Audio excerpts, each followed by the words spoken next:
Model अभिनेत्री शेफाली जरीवाला हिच्या अकस्मात मृत्यूमुळे कुटुंब, मित्रपरिवार, चाहते आणि मनोरंजन जगतात शोक पसरला.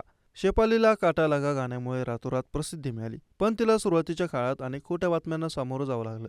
शेफालीने एका मुलाखतीत तिच्याबद्दल पसरलेल्या अफवांबद्दल सांगितलं होतं.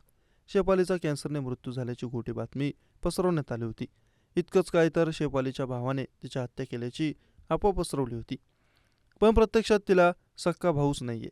शेफालीने त्या मुलाखतीत तिच्या सुरुवातीच्या दिवसांबद्दल सांगितलं होतं. काटा लगाच्या दिवसांबद्दल बोलताना ती म्हणाली, त्यावेळी सोशल मीडिया नसताना हे ट्रोलिंग खूप जास्त वैयक्तिक पातळीवर असायचं आणि प्रतिक्रिया तीव्र असत. त्यामुळे त्यातून सुटका करून घेणं किंवा दुर्लक्ष करणं खूप कठीण होतं. काटा लगा हे गाणं त्या काळात बोल्ड आणि काळाच्या पुढचं होतं. त्यामुळे शेफाली टीकेची धनी झाली होती. अगदी तिच्या काही नातेवाईकांनी गाण्यातील तिच्या लूकवर नापसंती दर्शवली होती. काही नातेवाईकांनी हे गाणं कुटुंबासाठी लाजिरवाणं असल्याचं म्हटलं होतं. धक्कादायक गोष्ट म्हणजे शेफालीला तिच्या नसलेल्या भावाने जीवे ठार मारलं अशा अफवाही पसरल्या होत्या.